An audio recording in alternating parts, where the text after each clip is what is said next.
Hello and welcome back. This is a shout out from the grave. You've passed anatomy and physiology, and it sounds like y'all want to maybe just a quick little visit back to your fluid electrolyte balance. So let's go ahead and get into that just a little bit, shall we? First off, just a gentle reminder that your body is made between 55 and 65% of fluids. It's making up about that much of your body mass.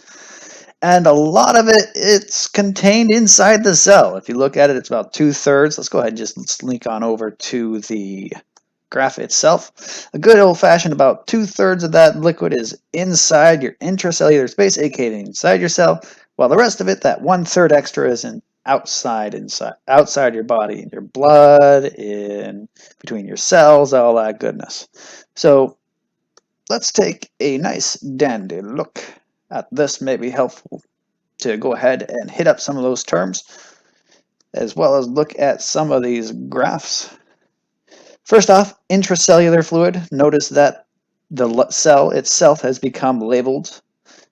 This means intracellular fluid is on the inside of the cell.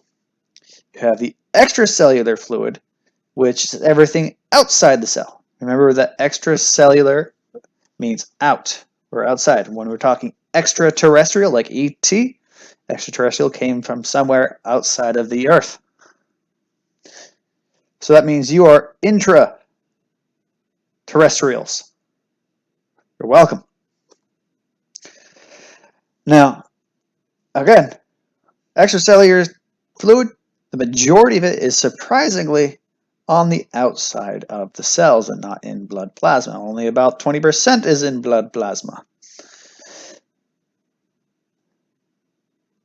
All of these liquids, all of these ions, all these things are all separated based on several barriers. First off, the most important one that seems kind of self-evident is those plasma membranes. Those plasma membranes are very selective. You have to, unless you're water and oxygen, you have to have specific types of proteins that allow you to be facilitated across the cell or these cell membranes. They're extremely hydrophobic, while most of your stuff on the outside is hydrophilic. Phobic and philic don't like each other. You also have blood capillaries that are quite selective as well, but they're very quite leaky depending upon the tissue. For instance, the more selective portion being the blood-brain barrier, while the rest of your body having its choices at what it releases. But the most important is just remembering that the blood-brain barrier is very selective in what it lets in, lets out. This is just a bunch of words to help you remember a few things. I'm going to go to just ahead and highlight a couple of them. You got a lot of inorganic compounds, aka ions, that if they're dissolved in liquid, they contribute to a lot of your gain or loss. You also have a lot of loss of your liquids via urination, sweating, breathing, pooping, all that wonderfulness. You can generate it. Here's another just fancy, a better way to show it. I always say that graphs are the best. You got 3 ways of gaining it and quite a few ways of losing it. Metabolic water is just referring to, if you go back to the metabolism chapter, is that when you throw a bunch of sugar and oxygen and your adenosine diphosphates together, it produces your 6 CO2s, your H2O, and your ATP. Notice that the H2O is produced. You are producing water. Obviously, that's not really enough to be able to satisfy all your demands. So you get some water. You also need to get it from other sources, like ingesting food. If you remember our little friend, the kangaroo rat, he eats seeds, and that's all he needs to do in order to survive because his kidneys are amazing at retaining water. Us, on the other hand, because we kind of stink at what we do, our kidneys aren't that amazing as a kangaroo rat's. We have to ingest a lot of water, about 1.6 liters a day. We have to do this because we do lose water. We lose water when we defecate. We lose water when we breathe. If you can fog a window, it's most likely because it's that water perspiration building up on that window. You are sweating. You are probably sweating right now, but it's probably imperceptible. You're releasing water from your skin little by little. And yes, you lose about 600 milliliters in that way. And finally, the one that's a little bit more self-evident than most is you pee. Your kidneys filter out the stuff that it doesn't want, the hydrophilic waste products, your urea, your other stuff that's in excess. Maybe you have too much sodium or what have you. It just gets secreted out your kidneys, and it has to be secreted out in water. Because if that's the case, well, you lose the water that you need. And you have to replenish it via ingesting liquids. The amount of that water, by the way, when you're trying to create it via metabolic, just depends on how active you are. Obviously, it's offset when you are super active. You're probably going to be sweating as well and lose any water that you probably will be actually able to generate. Now, these inside your blood plasma, inside the interstellar cellular space, inside the interstitial fluid, all have different concentrations of ions. And they're all maintained that way, or if not, you die. It's plain and simple. You have to maintain it that way.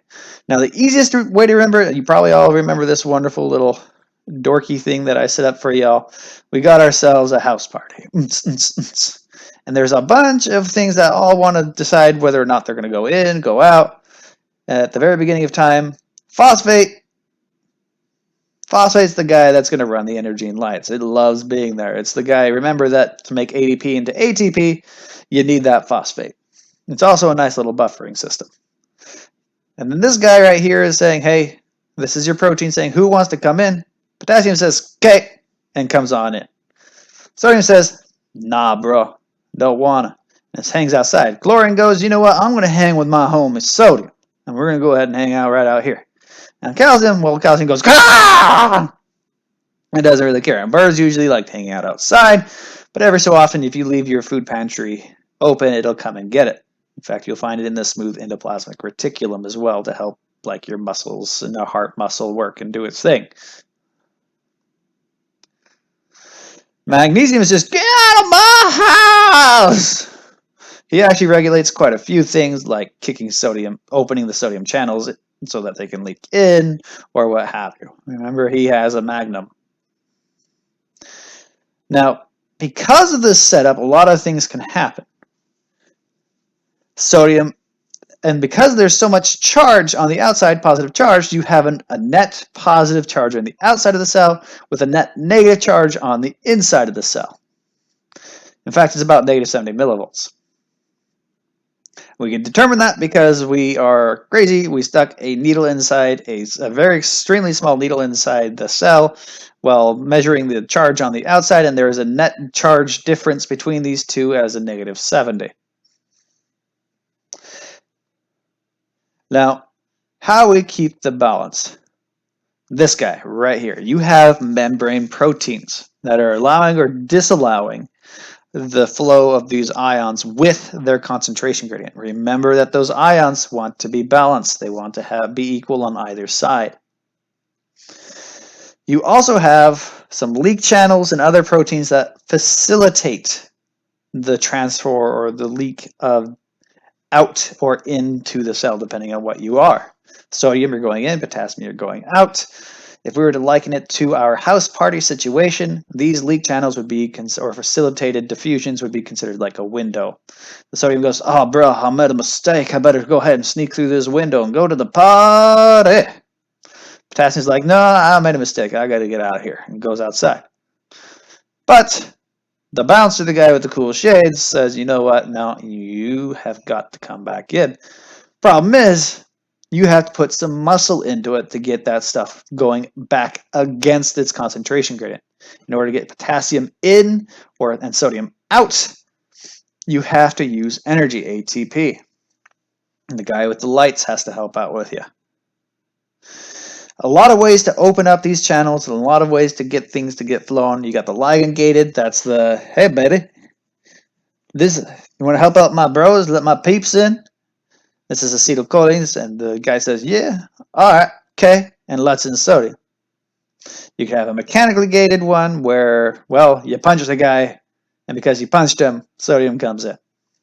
You could also have other reasons like temperature or other stimuli, any type of stimuli works in that situation where it lets sodium in and potassium out, depending on what you need to happen. If you need your heart to move, it's going to make your heart move. If you want your muscles to move, guess what? It's going to make your muscle move. If you want to send a signal, you need that sodium concentration gradient to work.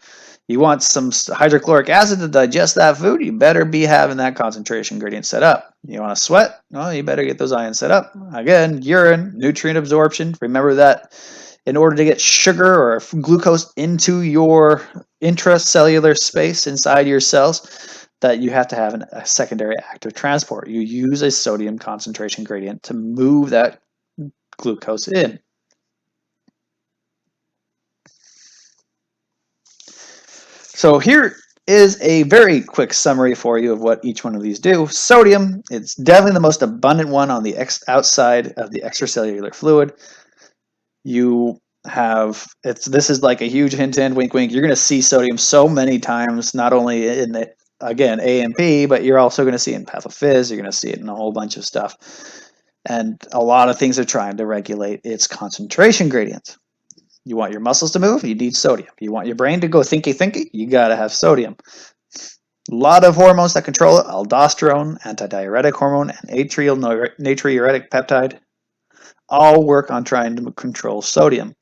Chloride is, well, sodium's best friend. It really does hang out a lot. It has a lot to do with maintaining the osmotic pressure. You got to use it to make stomach acid, and it is somewhat controlled by aldosterone as well. Potassium is the one that's inside your cell, if you remember right. Remember, he goes okay and comes in when he's first invited. He does a lot of impedance in making your brain work. He has a lot to do with if you have too much on the, I'm getting too much quick into detail that, but potassium's on the inside. It has some regulation effects on signaling or neural signaling. Yeah, there you go. My potassium wasn't working so well there. Mineralocorticoids help regulate it again. You got the aldosterone. Aldosterone, remember, you want to maintain, if potassium's on the outside, it's not a happy place, so aldosterone most likely kicks potassium into the urine to get rid of it. And then you got yourself some bicarb, which is a very nice buffer system, which helps with a lot of compensations for when you have pH imbalances. Calcium builds strong bones. It's extremely important in maintaining your body. If you are lacking calcium, yeah, you're probably going to develop some type of osteoporosis, but it has a lot to do with your muscle movement. It's a neurotransmitter release at that terminal button, if you're remembering appropriately. It has a lot to do with maintaining your well-being with muscles, with your brain, and what have you. Phosphate, again, is that buffer, but it's also helpful with your creation of ATP to ADP.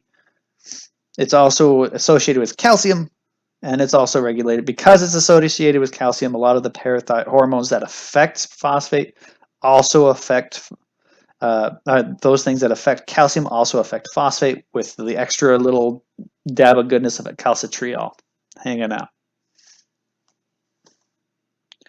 Magnesium, well, magnesium's a little interesting. It has a lot to do with maintaining activity of your carbohydrate and protein metabolism, as well as maintaining your myocardial function. So if you mess with magnesium, guess what's going to happen probably to your heart? Surprise, surprise. If you go back to table 27.2, you'll notice that sodium has a lot to do, has hypo or hyper. Hyper, remember, means super duper high concentrations or above normal, while hypo is really sad and low and blah, blah, blah. So when you're hyponatremia, I probably said that wrong, remember that it has something to do with muscles. It has something to do with making your heart move. So if all those are low, you're not going to get very thinky. It also has a lot to do with making certain your heart's ticking appropriately. Then it's going to make it too fast. But if you're hyper, well, it's going to make you super thirsty. Your osmolarity is out of whack. It overstimulates your brain. It causes your muscles to overreact. Chloride has somewhat of a similar function.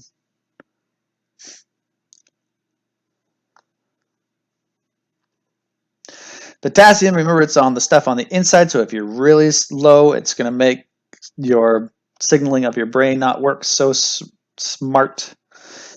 If you're having a tough time remembering this, I will have another one that talks about action potentials here shortly down in your nervous system, so you can watch that again. It has a lot to do with maintaining the appropriate rate of your heart. So if you mess with that, you're going to get some issues there. Calcium kind of makes sense that if you're lacking calcium, you're going to have some issues with your reflexes, your muscles, because calcium really does a lot to do, has a major role in regulation of whether or not your muscles can move. If you're lacking muscles, you're not going to really have any ability to move them as much, even though you're telling them to. If you're hypercalcemic, you're going to be peeing a lot because, again, you're doing a lot. It also has a lot to do with those terminal buttons. Again, I would highly recommend looking at that video about action potentials or signaling for those.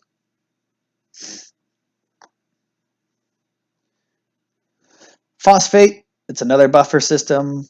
It has a lot to do with maintaining a lot of things. You can have seizures or comas if you don't have enough. If you're too much, you got anorexia, nausea, vomiting. Hypomagnesium, or if you have low levels of magnesium, you can be irritable. You're not getting enough sugar in. You got some anorexia going on. Hypermagnesium, I can never say that right. You got muscular weakness. You got some vomiting, altered mental status, all that wonderfulness. Now, there are several factors about the thirst response, which we will talk about in the next video. Thank you very much. I hope you have a lovely day.